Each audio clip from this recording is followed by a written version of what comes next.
Hello everyone, my self Rahul Bhati. ठीक है, जैसे कि आपको बताया था कि इस वीक हम लोग चालू करेंगे second chapter, that is NPO not for profit concern. तो ये चैप्टर तो हम पढ़ेंगे ही पढ़ेंगे। तो ये जो चैप्टर चालू करने से पहले मैं आपको कुछ अनाउंसमेंट कर देता हूँ। हम ट्राई करेंगे कि एवरी ऑल्टरनेट डेज अकाउंट्स का वीडियो अपलोड हो जाए। ठीक है, अब देखो मेहनत लगती है, ऐसे ही नहीं बन जाते हैं वीडियोस, तो थोड़ा सा समय आपको देना पड़ेगा हमको, तो वो हम लिबर्टी लेंगे। ऐसी बात नहीं है कि बोलते हैं ना वीडियो देना है तो बस कैसे भी दे दो, वैसा हमारा मोटिव नहीं है। एवरी वीडियो हम कुछ ना कुछ इनोवेशन और हम लोग इंप्रूवमेंट करते जा रहे हैं आपके लिए, तो वो तो चीज़ें चलो कर चलती रहेगी। अभी वीडियोस आपको कैसे मिलेंगे? ठीक है, वीडियोस आपको मिलेंगे फिलहाल तो यूट्यूब में ये मंथ पूरा चलता रहेगा। उसके बाद धीरे धीरे आपको वीडियोस मिलेंगे। आपको जब आप एडमिशन ले लोगे आपको इंक्रिप्शन के फॉर्म में वीडियोस मिलेंगे।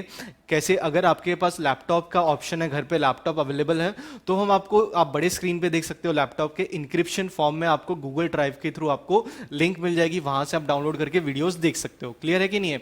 सेकंड, जो मोबाइल का जो प्लेटफॉर्म हमारा है वो बन रहा है, तो उसके अंदर कैसे टाइम लगेगा, थोड़ा सा डिले, उसके अंदर चीज़ें हैं, बहुत सारी चीज़ें हैं। तो ये काम हमारा बहुत पहले चलता था, पर ये ड्यू टू लॉकडाउन बहुत इश्यूज उसके अंदर हमको फेस करने पड़ रहे हैं। अदरवाइज अभी क्या कर सकते हैं, कुछ ऑप्शन नहीं है। पर आप बिल्कुल चिंता मत करो, फिलहाल यूट्यूब पे वीडियोस कंटिन्यू आते रहेंगे। तो जो भी आपको हम कॉल करेंगे, आप एक डिस्क्रिप्शन में मैं क्या करूँगा, लिंक डाल दूंगा, गूगल लिंक। तो गूगल फॉर्म की जो लिंक होगी, आपको फॉर्म भरना है, आप इंटरेस्टेड हो तो आपको हम बाद में कॉल करेंगे बहुत जल्दी। फिर हम क्या करेंगे, धीरे धीरे हम एंगेज होना शुरू हो जाएंगे और आपको असाइनमेंट्स वगैरह भी हम देना शुरू करेंगे नेक्स्ट मंथ से। तो एवरीडे जैसे टॉपिक होंगे, आपको एवरीडे एक सम मिलेगा सॉल्व करने के लिए। ठीक है कि नहीं? उस सम का फिर बाद में आपको सोल्यूशन भी मिल जाएगा, तो आप उससे आप डाउट इकट्ठे कर सकते हो, फिर हम आपके डाउट्स भी क्लियर करवा देंगे।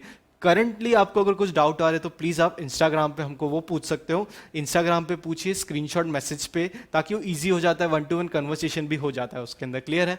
चलो अब टॉपिक की तरफ बढ़ते हैं। और टॉपिक तो करेंगे, प्लीज़ वो लिंक जो मिलेगा आप उसको ज़रा क्या करना, आप उसको प्लीज़ भर दीजिएगा और अपने फ्रेंड्स के साथ भी शेयर कीजिएगा। जैसे सबसे पहला इंट्रोडक्शन वीडियो था फर्स्ट चैप्टर का, बहुत अच्छा रिस्पॉन्स था उसके लिए, तो वैसे ही हम यहाँ पे भी करने वाले हैं, लेकिन थियरी बहुत डिटेल में होने वाला है। नया चैप्टर है आपके लिए, क्लियर है कि नहीं है? तो यहाँ पे हम थियरी में एक बार टाइम इन्वेस्ट कर देंगे ना, तो जब हम सम्स करेंगे वहाँ पे बिल्कुल भी हमको समय नहीं लगेगा। ठीक है, हमको एग्जाम में 100 में से 100 लाना है। वो कैसे लाना है, पूरी जर्नी आपको मेरे को लेके जानी है। ऐसे ही नहीं बता दिया सम सॉल्व कर दिया अब तुम अपने हिसाब से करते रहो, भाई नहीं, वैसा नहीं होगा। एग्जाम के लास्ट डे तक सपोर्ट आपका और हमारा बना हुआ रहेगा। क्लियर है? और उसके बाद भी, क्योंकि उसके बाद भी बहुत सारे कोर्सेज है, बहुत सारी चीज़ करनी है, बहुत सारी चीज़ें प्लान्ड है आपके लिए। क्लियर है?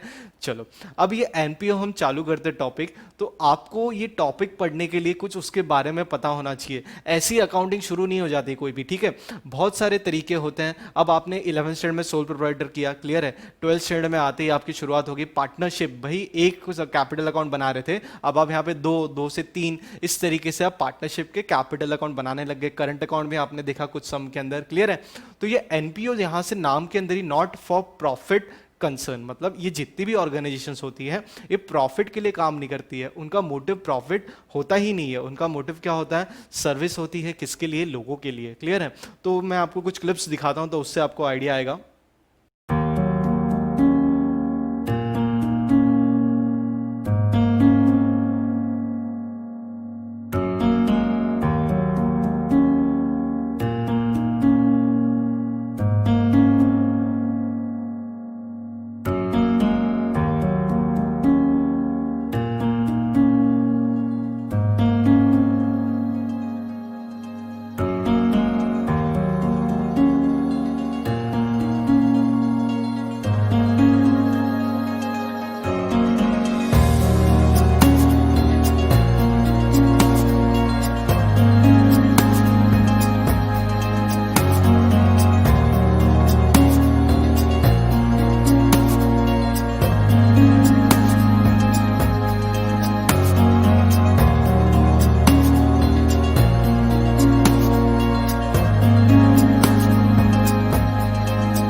ये जो वीडियो दिखाई मैंने आपको, एक छोटी सी क्लिप थी क्राई फाउंडेशन की।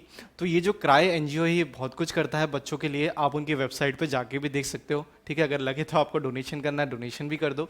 तो अब देखो यहाँ पे वर्ड आया डोनेशन। ठीक है, मैं आगे आऊँगा इस सब चीज़ों के ऊपर। तो ये लोग कैसे बच्चों के लिए काम कर रहे हैं अलग अलग। ठीक है, अब क्या हो रहा है यहाँ पे, ड्यू टू दिस पेंडेमिक की वजह से क्या हो रहा है, स्कूल्स वगैरह बंद हो चुकी है। तो जो गांव में जो मिड डे मील वगैरह चलता था, सब एरियाज में चलता है। तो लोगों को वहाँ पे क्या, जो स्टूडेंट्स हैं, ठीक है, स्टूडेंट्स को वहाँ पे खाना मिलता था, तो वो चीज़ें बंद हो गई है। तो उनकी वजह से उनका जो न्यूट्रिशन उनको जो मिल रहा है वो कम मिल रहा है। उसके बाद जो उनको दवाइयाँ लगती हैं, जो भी चीज़ें हैं, वो सब चीज़ें रुक चुकी है। तो बहुत सारे इश्यूज फेस करने पड़ रहे हैं। क्लियर है? तो ये सब ये ऑर्गेनाइजेशन कर रही है। अभी इसके अंदर एनजीओ, नॉन प्रॉफिट ऑर्गेनाइजेशन से, ठीक है, नॉन गवर्नमेंट ऑर्गेनाइजेशन बोलते हैं इनको, एनजीओ। तो ये गवर्नमेंट के साथ मिलकर काम करती है, कुछ इंडिपेंडेंटली काम करती है। तो इनका फंक्शनिंग, ठीक है, इनका फंक्शनिंग कैसे होता है, इनको फंडिंग कौन देता है, ठीक है, आप और हम जैसे लोग यहाँ पे क्या करते हैं, उनको फंडिंग देते हैं, या इन ऑर्गेनाइजेशन का, एनजीओ को जो चालू करते हैं, जो फाउंडर मेंबर्स होते हैं, वो फंड्स इंश्योर करते हैं through various charities, functions organize किए जाते हैं। वो खुद अपना पर्सनली डोनेशन करते हैं। अजीम प्रेम जी का डोनेशन है, रिलायंस फाउंडेशन है। ठीक है, बहुत सारे लोग हैं इस तरीके से, अलग अलग फील्ड के अंदर उन लोग काम करते हैं कुछ ना कुछ चीजें से। क्राई जो बच्चों के लिए करता है। फिर एक मैं आपको और एक क्लिप बताता हूँ रिलायंस फाउंडेशन की। अब ये सब चीजें आपको बताना क्यों है, ठीक है, अकाउंटिंग तो हम करेंगे ही करेंगे, ठीक है, वो तो हम सीखेंगे ही सीखेंगे। तो जब तक आप उसका कोर फंडामेंटल चीजें नहीं सीखोगे एक ऑर्गेनाइजेशन की, आपको पता कैसे चलेगा कि आप कर क्या रहे हो करके। क्लियर है कि नहीं है? तो चलो ये देखते हैं, फिर हम आगे और reading. Reliance foundation information services विभिन्न संचार माध्यमों के जरिए कृषि से जुड़ी व्यवहारिक जानकारी देता है, ताकि भारतीय किसान और उद्यमी खुद पर और समाज पर असर डालने वाले सकारात्मक फैसले बेहतर तरीके से ले सकें। इस महत्वपूर्ण श्रृंखला में हितधारकों के साथ काम करते हुए हम ये भरोसा दिलाते हैं कि हम उन लोगों को ज्यादा काबिल बनाएंगे जो अपनी पहचान बनाने की अधिक काबिलियत रखते हैं। देश भर से मिली कृषि, मौसम और पशुपालन की जानकारियों को डिजिटल मंच का उपयोग करके हम ये सुनिश्चित करते हैं कि प्रदेश में हो रही गतिविधियों के आधार पर देश के दूसरे प्रदेशों में रहने वाले लोगों को सही समय पर सूचना मिल सके, जिससे वो जरूरी निर्णय ले सके जो सभी के लिए लाभदायक है। हमारे पास जितनी अधिक जानकारी होगी, हम उतने ही बेहतर तरीके से फैसले ले सकेंगे। इसलिए हम ये पक्का करते हैं कि लैब में चल रही गतिविधियों की जानकारी जमीन तक पहुंचे और जमीन पर हो रही गतिविधियों की सारी जानकारी लैब्स तक जाए। Reliance foundation information services, Bharat के लिए समर्पित।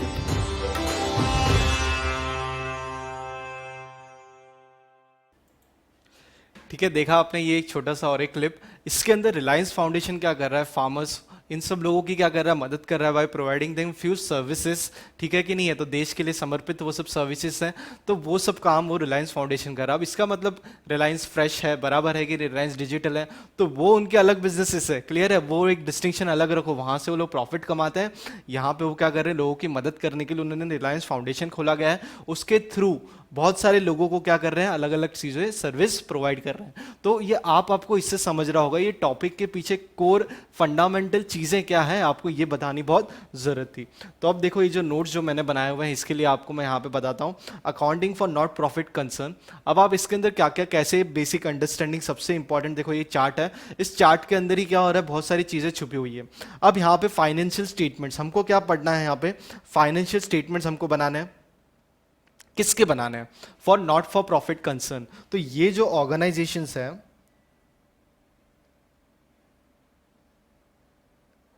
ठीक है, नॉट फॉर प्रॉफिट कंसर्न्स वाली क्या है, ऑर्गेनाइजेशंस है।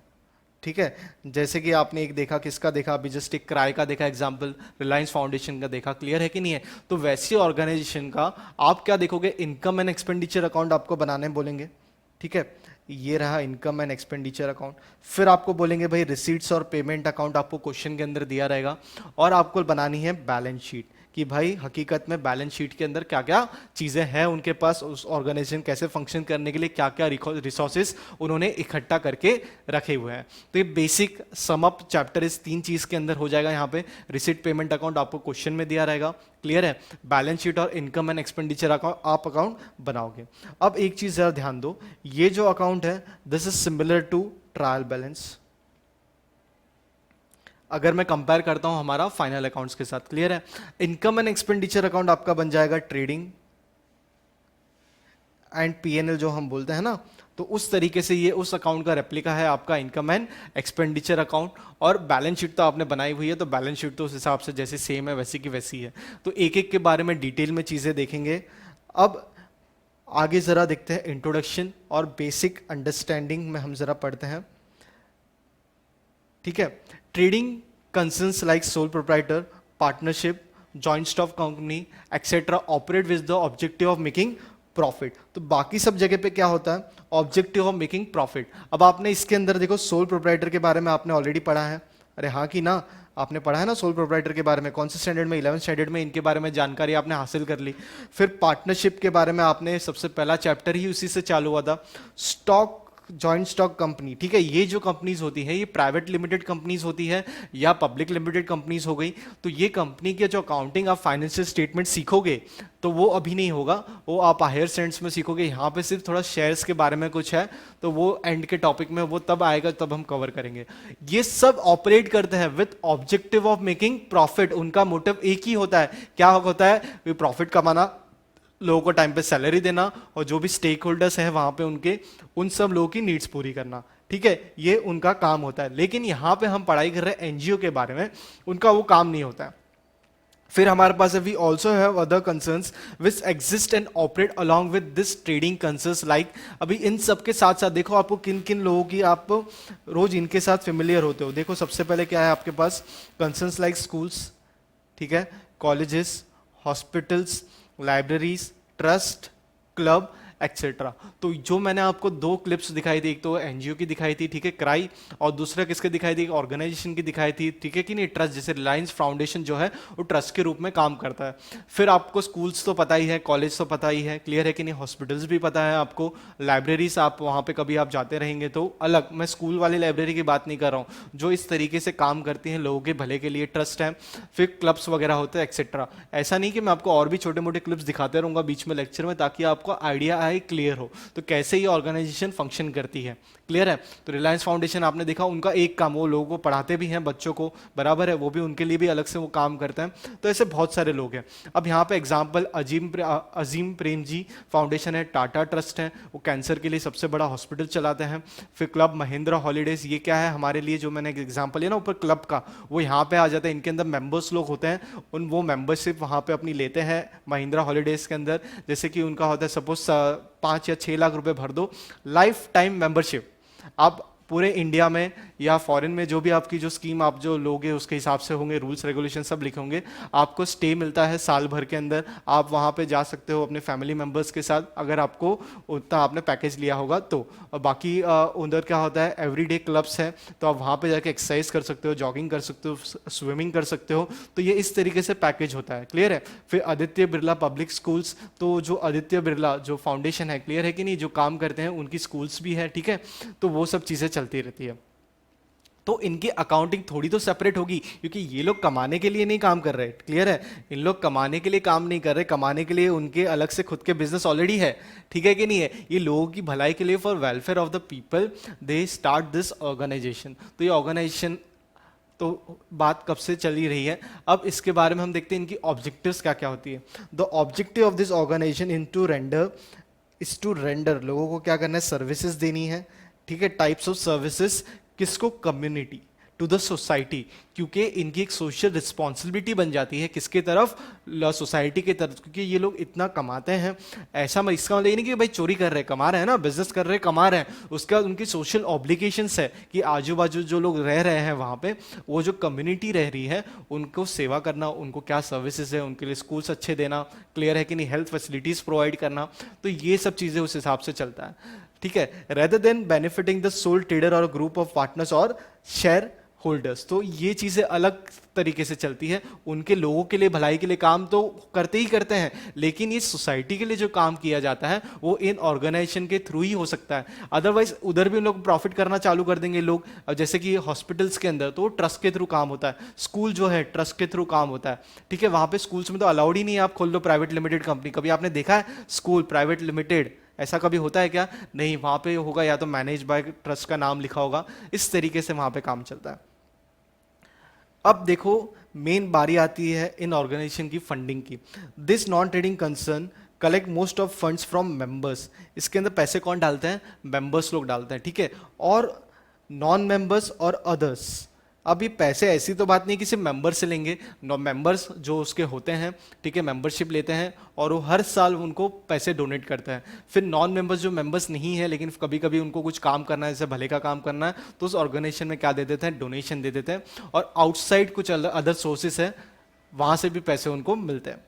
Therefore it has become mandatory for such organization, देखो यहाँ पे क्या है, become mandatory for such organization to keep books of accounts as they are answerable not only to members, non members but also to the government. अब यहाँ पे क्या होता है, इतने सारे पैसे इन्वॉल्व हो जाते हैं और काम चल रहा है यहाँ पे, अलग अलग तरीके से काम कर रहे हैं लोगों की भलाई के लिए। तो जो लोग पैसे भी देते हैं तो इन लोग रिस्पॉन्सिबिलिटी हो जाती है, इनकी क्या रिस्पॉन्सिबिलिटी हो जाती है कि क्या पैसा आया है और कहाँ पे उसको यूज़ किया गया है, तो उसकी जानकारी देना बहुत ज़रूरी है, मेंबर्स को भी, नॉन मेंबर्स को भी, पर मेन सबसे पहले गवर्नमेंट को। क्या इसके वजह से कहाँ पे कुछ गलत काम तो नहीं हो रहा है, ठीक है। पैसे ले लिए उस ऑर्गेनाइजेशन में और जिस पर्पस के लिए पैसे लिए लोगों से वो काम तो हो ही नहीं रहा है, तो ये तो बहुत बड़ी दिक्कत वाली बात है। तो इसके लिए इन सब पे चीज़ों पे गवर्नमेंट अपनी, बोलते हैं ना, पूरी नज़र रखती है क्या काम चल रहा है, कहीं ऐसा देश के कुछ, बोलते हैं ना, खिलाफ तो कुछ काम नहीं चल रहा है, ठीक है कि नहीं है। तो ये सब चीज़ें बहुत सारी ध्यान रखनी बहुत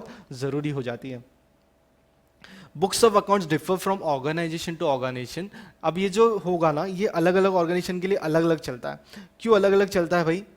क्योंकि हर एक की क्या है, अलग अलग नीड्स है। Accounts differ from organization to organization. जैसे मैंने आपको बताया जो बच्चों के लिए जो किराए जो काम कर रहा है तो उनकी नीड्स अलग है। उसका रिलायंस फाउंडेशन जो आपने क्लिप में देखा वो फार्मर्स के लिए कुछ काम कर रहा है तो उनकी नीड्स अलग है। पर कुछ कॉमन बुक्स ऑफ अकाउंट्स है, वो ये रही आपके पास यहाँ पे, register of assets owned by the concern. मतलब क्या क्या एसेट्स ओन करते हैं उसका एक अलग से लिखा जाएगा, पूरा का पूरा रखा जाता है, that is register of assets.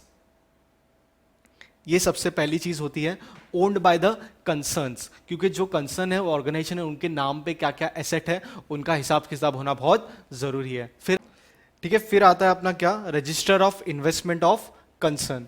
अब जरा देखो यहाँ पे क्या होता है, यहाँ पे वो चीज़ों की एंट्री की जाती है कि भाई क्या क्या इन्वेस्टमेंट किया हुआ है यहाँ पे ऑर्गेनाइजेशन के अंदर, ठीक है कि नहीं, कहाँ पे पैसा इतना इतना लोगों से आया है, इस जगह पे फलाना फलाना जगह पे इन्वेस्ट कर दिया है, वहाँ से कितना इंटरेस्ट आने वाला है और कैसे लोगों की भलाई में इन्वेस्ट होने वाला है, तो उसके लिए अलग से प्रॉपर रजिस्टर ही बना दिया जाता है पूरा, ठीक है कि नहीं है। अब मैं आपको एग्जांपल देता हूं, अगर टाटा कंसर्न जो आपने पढ़ा होगा, टाटा ट्रस्ट के बारे में तो आपने सुना ही होगा।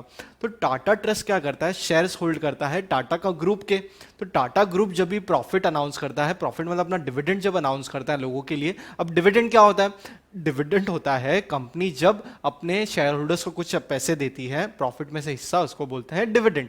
तो जब ये टाटा ट्रस्ट जब डिविडेंड रिसीव करती है, क्लियर है कि नहीं है, तो उसके जो इन्वेस्टमेंट करते हैं वापस से उन लोग एफडीज वगैरह बनाते हैं, उस एफडीज में से कुछ इंटरेस्ट भी मिलता है। तो ये जो अलग अलग जगह पे इन्वेस्टमेंट किया जाता है तो उसके लिए अलग से एक रजिस्टर होता है। फिर परचेज रजिस्टर। अब आप बोलोगे इनको परचेज रजिस्टर की क्या जरूरत है भाई, इन लोग क्या खरीदते, कुछ बेचते वेचते थोड़ी है खरीद के। अरे भाई बेचते नहीं है लेकिन चीज़ें तो खरीदते हैं। अभी जैसे बच्चों को क्या करना है, एजुकेशन प्रोवाइड करना है, तो उनको उसको क्या करना है, स्कूल बैग लगेगा, फिर क्या लगेगा, बुक्स लगेगी, कपड़े लगेंगे, फिर उनके जो सामान है एजुकेशन का जो भी है, कौन सा कंपोज बॉक्स है, क्लियर है कि नहीं है, बहुत सारे उनकी जो कलर है, क्रेयॉन्स है, बहुत सारी चीज़ें उनको देनी है। तो उसका जो परचेस रजिस्टर होगा वहाँ पे सब कुछ लेखा जोखा होगा। फिर कैश बुक तो आपको पता है, आपने 11th स्टैंडर्ड में देखा है, पेटी कैश बुक भी आपने देखा है, पूरा का पूरा बनाया था ना। फिर जर्नल प्रॉपर है, फिर लेजर है, ये सब चीज़ें आपको ऑलरेडी पता है।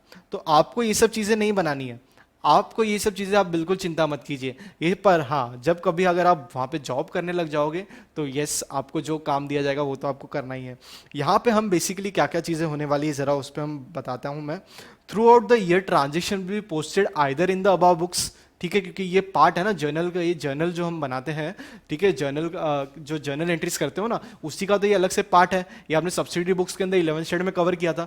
तो आप भले ही सब अलग अलग जगह पे एंट्री कर दो, लेकिन लास्ट में जो होगा वो आप क्या करोगे, कैश बुक जो होगी आपकी उसको क्लोज करोगे।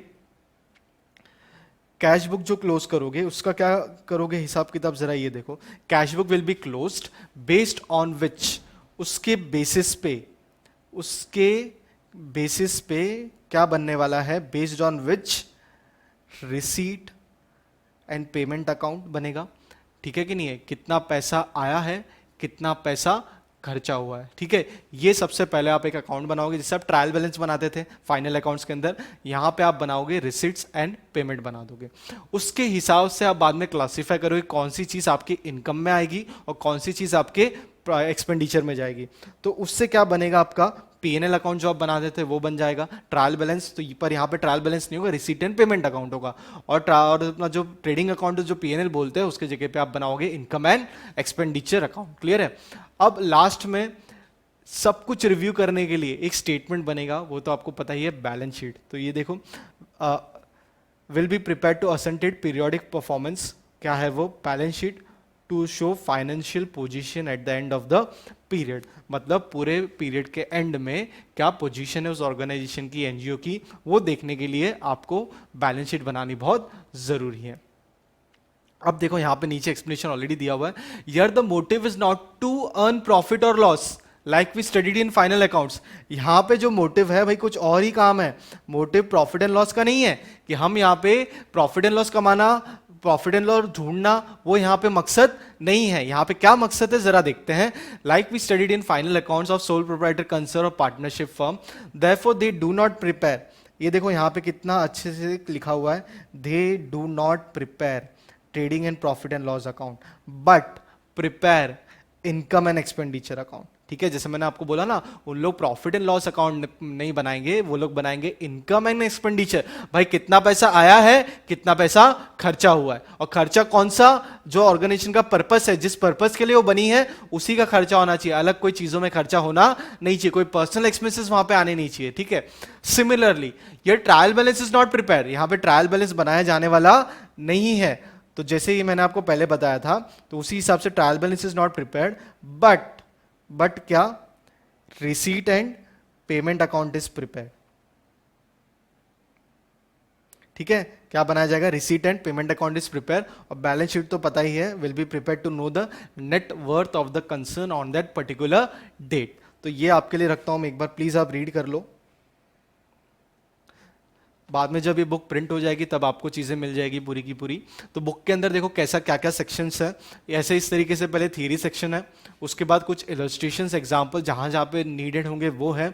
उसके बाद जो प्रैक्टिकल प्रॉब्लम्स है उसके पूरे सॉल्यूशन हैं प्रैक्टिकल प्रॉब्लम के। उसके बाद एक्स्ट्रा क्वेश्चंस, ठीक है, आपको प्रैक्टिस करने के लिए वो है। और पिछले बोर्ड के 10 प्रॉब्लम्स हैं, मतलब एग्जाम के पीछे से, इंक्लूडिंग लास्ट ईयर का जो पेपर गया था वो, और उसके पीछे से आप जाओगे इस तरीके से डिसेंडिंग ऑर्डर में, उसके एग्जाम्स के सॉल्यूशंस हैं। और ऑब्जेक्टिव्स तो कवर है ही है, जो आपके टेक्स्ट बुक है वो, प्लस जहाँ जहाँ पे ज़रूरत है वहाँ पे एक्स्ट्रा वो भी चीज़ें कवर्ड है। तो ये आपके लिए है, फिलहाल थोड़ा सा रीड कर लो, फिर हम आगे बढ़ेंगे।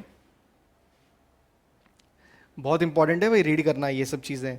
थियरी इतना इंपॉर्टेंट है, आपको मैंने कुछ क्लिप्स भी बताई ताकि आपको पता चल जाए यहाँ पे कि भाई क्या यहाँ पे पर्पस है, क्या यहाँ पे काम करना है हमको, और कैसे हमको एक स्टेटमेंट अच्छे तरीके से प्रेजेंट करके फाइनेंशियल स्टेटमेंट्स बनाने हैं एनजीओ के। वहाँ तक हम हमारी जर्नी देखो कैसे हम पहुँचाते हैं।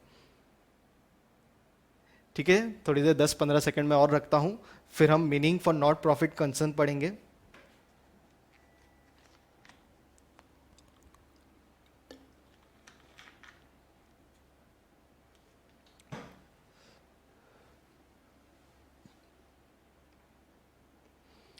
ठीक है, चलो पढ़ते हैं। Meaning of non profit concern. भाई ये जो नॉट प्रॉफिट बार बार बताया जा रहा है, क्या है? Not profit concerns are the concerns, वो ऐसी ऑर्गेनाइजेशंस है which are not set up started, मतलब ये जो चालू होते हैं इनका मकसद ही अलग है। ये सेटअप किए गए हैं किस लिए? प्रॉफिट कमाने के लिए? क्या भाई, बिल्कुल भी नहीं। ये किसके लिए बने हैं भाई? For the welfare. किसके लिए है ये? For the welfare of the society. इनका काम ही है, क्या काम है उनका, कि भाई लोगों की भलाई करना, ठीक है। The main objective of this organisation are to provide service to specific group or the public at a large, और to promote culture, sports, education, art. आपका जो स्कूल और कॉलेज जो होगा ना, वो जो प्रमोट क्या कर रहा है, कल्चर प्रमोट कर रहा है, क्लियर है कि नहीं है, स्पोर्ट्स, एजुकेशन, आर्ट। तो उसके लिए जो ऑर्गेनाइजेशन बनी गई, उसके लिए जो ट्रस्ट बनाई गई है, ठीक है, उसकी अकाउंटिंग कैसे हो रही है। तो यहाँ पे भी ये जो सम भी आगे आएंगे ना, ऐसे आने वाले नहीं कि 1 2 3 आने वाले नहीं है, अलग अलग तरीके से आने वाले हैं यहाँ पे। या तो कोई क्लब का आएगा, या कोई स्कूल का आएगा, क्लियर है कि नहीं है, या कोई हॉस्पिटल का आएगा। तो इस तरीके से अलग अलग सम्स इस तरीके से इसके अंदर आते रहेंगे। तो main objective of this organization is to provide service. Service किसको, या तो कोई स्पेसिफिक ग्रुप को देना है, या तो पब्लिक को देना है, क्लियर है कि नहीं है, या तो फिर किसको देना है, पर्टिकुलर लोगों को, स्पेसिफिक ग्रुप को, पब्लिक को एट ए लार्ज, पूरा का पूरा। और क्या देना है, promote culture, sports, education, art etcetera. अब ये सब काम करने के लिए जरूरत होगी किसकी, पैसों की, ठीक है कि नहीं है। अब पैसे कहाँ से आएंगे, पैसे आएंगे इनके जो मेंबर्स होंगे, वो लोग ऐसे काम करने की इच्छा रखते हैं, वो लोग क्या करेंगे, डोनेशन देंगे। क्या देंगे, डोनेशन देंगे। और क्या होंगे उनको, और जो लोग मेंबर्स हैं, तो ये सर्विस हो सकती है कुछ पेड हो, और क्या हो, या तो फिर अनपेड हो। पेड अनपेड क्या, मैं ज़रा बताता हूँ आपको। जैसे कोई हॉस्पिटल है, अचानक कभी क्या लगाता है, कैंप लगाता है कि आंखों का ऑपरेशन करवाना है, तो उसके लिए जिन जिन लोगों को आंखों का ऑपरेशन करवाना है, डॉक्टर्स चेक करेंगे उस जगह पे, और एक दिन देंगे, उस दिन आना है, उस दिन ऑपरेशन करना है।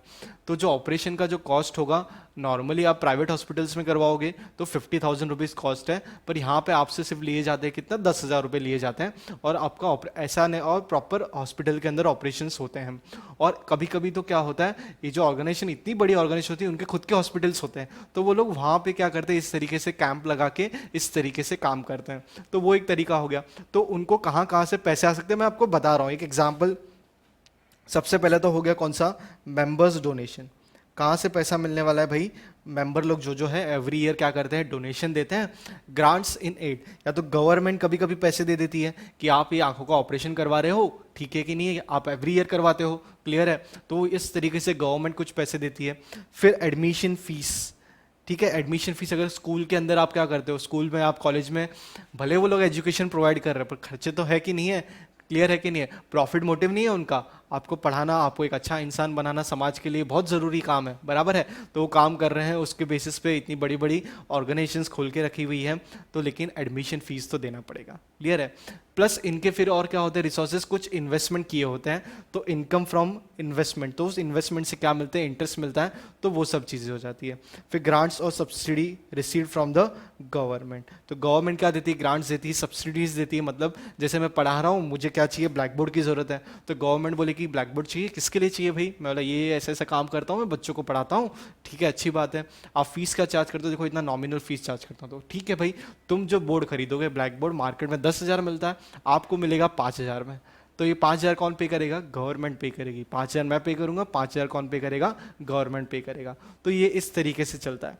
अब नीचे देखो एग्जाम्पल है, फीडिंग इंडिया, गूंज, रॉबिनहुड आर्मी, आप इन सब के बारे में आप गूगल करो, आपको पता चल जाएगा कि ये क्या ऑर्गेनाइजेशन है, कैसे फंक्शन करती है, या कुछ आपको भी पता होंगी। तो ये उस तरीके से काम यहाँ पे चलते रहता है।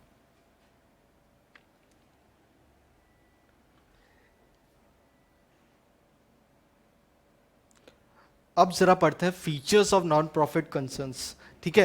अब इनके फीचर्स क्या क्या है, बहुत सारी चीजें तो कवर हो चुका है, सिर्फ रीड करना है और आपको बताना है। Such organisation are form for providing service to a specific group, ये चीज आपको पहले ही कवर करवा दी गई है, ठीक है। प्रोवाइडिंग सर्विस किसको, कुछ लोगों को स्पेसिफिकली, या तो किसको, पब्लिक एट अ लार्ज। क्या क्या service, education, health care, recreation, sports and so on, without any consideration of caste, creed and colour. तो वहाँ पे वो सब चीज़ें बिल्कुल भी इंक्लूड नहीं है, हर एक लोगों जिसको भी ज़रूरतमंद है उन लोगों को वहाँ पे उनका काम किया जाएगा। जैसे अगर आपको बोले जो अपना क्या बोलते हैं, बहुत सारे मंदिर वगैरह हैं, ट्रस्ट हैं, तो वो लोग आज की तारीख में सब लोगों को अलग अलग खाना खिला रहे हैं, तो इसके अंदर थोड़ी कुछ देखते हैं भाई कौन सा कास्ट है, क्रीड है, भाई कुछ नहीं, कलर वाला, ये सब चीज़ें बात की बात है। तो ये सब लोगों की मदद करना, यही उनका काम होता है। और बहुत सारे इंडिविजुअल लोग भी अपनी तरफ से भी मदद कर रहे हैं, अपने घर से खाना बना के भी लोगों को दे रहे थे, ये सब चीज़ें न्यूज़ में आपने देखी होगी, ठीक है। Its sole aim is to provide service either free of cost or at a nominal cost, not to earn profit. तो उनका मोटिव प्रॉफिट कमाना नहीं होता है, कुछ पैसे ले ले ताकि वो क्या करें, एक रेगुलर चलता रहे, और जो पैसे भी इतने ज़्यादा लेते नहीं है, बहुत कम पैसे लेते हैं। फिर डिविडेंड, जो मैं डिविडेंड की बात कर रहा था वो ये रही, दिस ऑर्गेनाइजेशन डू नॉट पे डिविडेंड टू हिज मेंबर्स। भाई इधर जो मेंबर्स होते हैं वो लोग पैसे डालते हैं, रिटर्न में कुछ एक्सपेक्ट करते नहीं है कि ये एनजीओ हमको कुछ वापस से देने वाले लोगों की भलाई करके, नहीं, डिविडेंड डिस्ट्रीब्यूशन इज प्रोहिबिटेड, ये चीज़ें अलाउड ही नहीं है। ठीक है, सोल प्रोप्राइटर मेहनत करता है इंसान, पार्टनरशिप पार्टनर्स मेहनत करते हैं, एट द एंड घर पे नेट प्रॉफिट लेके जाते हैं। क्लियर है कि नहीं है? आप स्टॉक मार्केट में इन्वेस्ट करते हो, मतलब शेयर्स में इन्वेस्ट करते हो, क्लियर है, कंपनी में इन्वेस्ट करते हो, आपका जो हिस्सा होता है आप डिविडेंड लेके घर पे आ जाते हो, पर यहाँ पे आप डोनेशन दो, लोगों की भलाई होगी, प्रॉफिट वगैरह यहाँ पे कुछ काम होगा नहीं, डिविडेंड भी आपको मिलने वाला नहीं है। ठीक है, फिर होते हैं इनके मेंबर्स, इनको चलाने वाले, देखो वो लोग क्या काम करते हैं, they are organise as charitable trust, उनको बनाया ही इस तरीके से जाता है, charitable trust, societies and subscribers to such organisation are called members. तो this are organise as charitable trust and societies, और इनके कौन होते हैं, मेंबर्स जो होते हैं वो सब्सक्राइबर्स होते हैं। ठीक है कि नहीं है? दे पे मेंबरशिप फीस। उन लोग क्या करते हैं, अभी उस ऑर्गेनाइजेशन के अंदर कुछ जो भी रूल्स होते हैं, बायलॉस के हिसाब से उनके अपने अपने रूल्स होते हैं कि एवरी ईयर आपको 15,000 रुपये पे करना है। तो जितने भी मेंबर्स होते हैं ना, एवरी ईयर 15,000 तो कंट्रीब्यूट करते ही करते हैं, वो हो गया मेंबरशिप फीस। फिर डोनेशन, किसी को लगता है कि सामने से कुछ देना है, कोई क्या करता है जमीन देता है, ठीक है, स्कूल बनाने के लिए, जो भी उनको लगे, ठीक है, या तो काइंड में दे दे या तो फिर पैसे दे दे, कि एक फंड बनाया जाता है कि हम लोग ये 2 साल बाद एक स्कूल खोलने वाला है इस जगह पे, तो उसके लिए डोनेशन इकट्ठा करना है। तो जितने भी लोग होते हैं अपने अपने लोग और लोगों से, फ्रेंड्स वगैरह से बात करते हैं, उनको समझाते हैं और उनसे डोनेशन लेके आते हैं, तो वो होता है डोनेशन।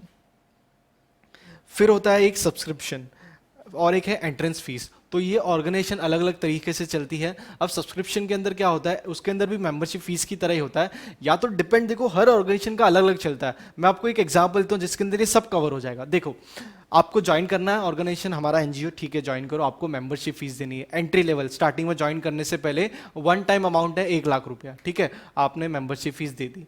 बीच बीच में अगर आपको लगता है डोनेशन देना है तो बीच में आपकी मर्जी है, आप डोनेशन दे दो। सब्सक्रिप्शन एवरी मंथ 5,000 रुपये देने पड़ेंगे। क्लियर है? तो ये तो हो गया सब्सक्रिप्शन।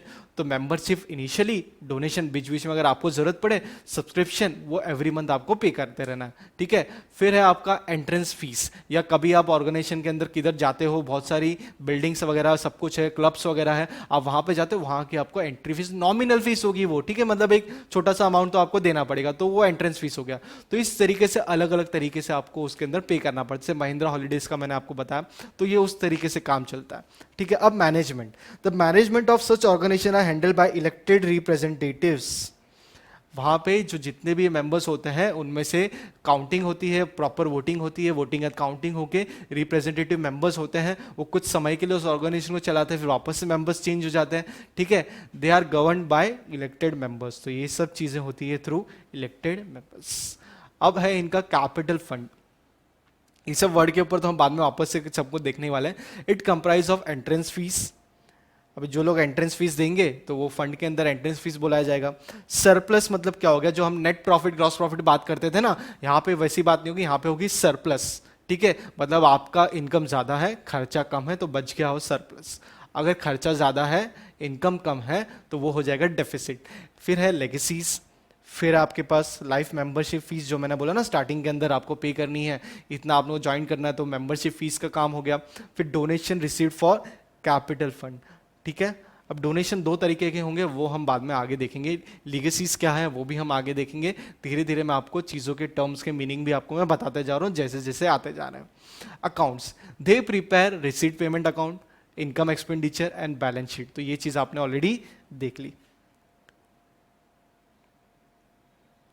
ठीक है, थियरी अभी फिलहाल के लिए इतना हो गया। नेक्स्ट हम क्या करेंगे, अगले लेक्चर में कवर करेंगे, उसके अंदर क्या क्या होगा। आप पढ़ोगे difference between non profit organization और प्रॉफिट मेकिंग ऑर्गेनाइजेशन में क्या क्या डिफरेंस है, तो ये यहाँ पे आपके लिए अलग से करके रखा है। और need for maintaining books of accounts क्यों करना है, accounting for not for profit concerns कैसे की जाती है, एक एक चीज़ को हम अलग अलग से लेके करेंगे। फिर रिसीट पेमेंट, ये जो मेन सबसे इंपॉर्टेंट चीज़ें हैं यहाँ पे, ये आपके लिए यहाँ पे कवर की जाएगी अगले लेक्चर में। ठीक है। प्लीज़ वीडियो को लाइक करो, शेयर करो, सब्सक्राइब तो आपने कर लिया होगा, चैनल नहीं किया तो प्लीज़ कर लो, और फ्रेंड्स के साथ जितना हो सके शेयर करते रहो। एवरी ऑल्टरनेट डेज अकाउंट्स की वीडियो आएगी इस तरीके से नया, और हम सम्स वगैरह भी सब कुछ करेंगे। क्लियर है कि नहीं है? जितना, लेकिन इतना ध्यान रखो, देखो आप खुद जानते हो कि पूरा का पूरा कंटेंट यूट्यूब में डालना पॉसिबल नहीं है, पर मैक्सिमम जितना होगा मैं मेरी तरफ से ट्राई करूंगा। आपको जो लिंक मिलेगी डिस्क्रिप्शन के अंदर, प्लीज़ आप उसको भरिए। क्या फीस वगैरह क्या होगा हम आपको कॉल करके आपको बता देंगे, और एक डिटेल वीडियो इस सब के बारे में भी यूट्यूब पे बहुत जल्द अपलोड हो जाएगी। तब तक हमारा सब कुछ फाइनलाइजेशन भी हो जाएगा, तो हम हमारी पढ़ाई चालू तो ऑलरेडी है, फिर उसको एक लेवल अप कर देंगे अच्छे तरीके से। क्लियर है? Thank you.